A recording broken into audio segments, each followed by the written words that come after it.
Good evening. In the news for tonight. The Minister of Foreign Affairs and his Turkish counterpart stressed the need to maintain the ceasefire agreement in Gaza.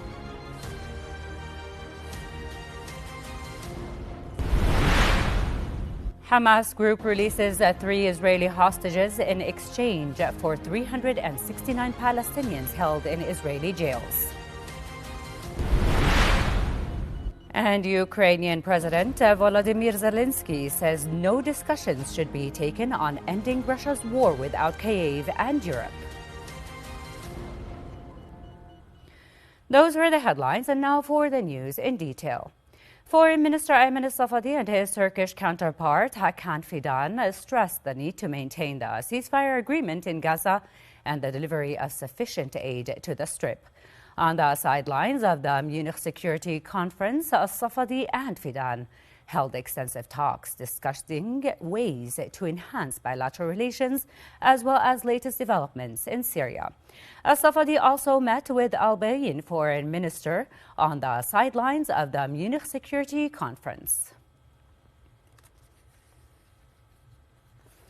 On the sidelines of the Munich Security Conference, Chairman of the Yemeni Presidential Leadership Council, Rashad Al-Ulaimi, received Foreign Minister Ayman al-Safadi. During the meeting, al-Safadi conveyed His Majesty the King's greetings to the Yemeni chairman and discussed ways to enhance bilateral relations and the latest regional developments. Al-Safadi stressed Jordan's firm position in supporting Yemeni legitimacy, security and stability, and the necessity of ending the crisis in the country. Foreign Minister Ayman al-Safadi reiterated Jordan's firm position in rejecting displacement of Palestinians, adding that the world can successfully rebuild Gaza without uprooting its people.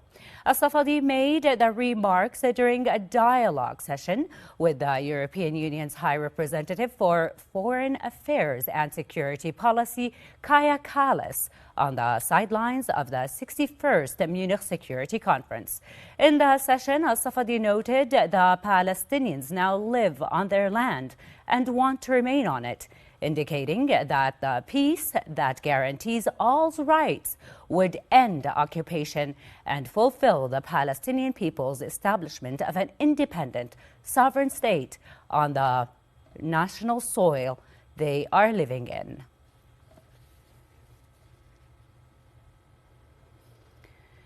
Hamas has released 3 Israeli hostages as part of the 6th exchange of the first phase of the ceasefire agreement in Gaza, while Israel released 369 Palestinian prisoners from the occupied prisons. Meanwhile, the Palestinian group said it expected indirect negotiations with Israel to start next week on the second phase of the Gaza ceasefire deal. In the occupied West Bank, Israeli occupation forces have killed 4 Palestinians early today, 3 in Nur al-Shams camp east of Tulkarem and a 4th in the eastern region of Nablus. This came as Israeli troops continued their aggression on the city of Jenin and its camp for the 26th consecutive day, killing at least 25 people and wounding dozens others. Media sources in Jenin camp said that the ongoing aggression on the camp has left more than 20,000 displaced residents, widespread destruction, and a stifling humanitarian crisis that left the destruction of 470 facilities and homes. Lebanese Interior Minister Ahmed al-Hajjar said more than 25 people had been arrested after an attack on a convoy of United Nations peacekeepers that left 2 wounded the day before. This came after the United Nations interim force in Lebanon demanded a full and immediate investigation by Lebanese authorities and for all perpetrators to be brought to justice, following yesterday's attack that injured the outgoing deputy force commander of the UNIFIL. For his part, Lebanese President Joseph Aoun condemned the attack, saying security forces will not tolerate anyone who tries to destabilize the country. Ukrainian President Volodymyr Zelensky insisted that no decisions should be taken on ending Russia's war without Kyiv and Europe as the United States pushes to open talks with Moscow.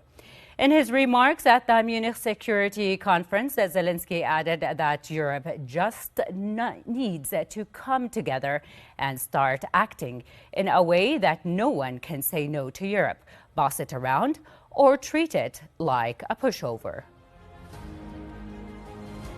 That's the end of our news for tonight. Thank you for watching.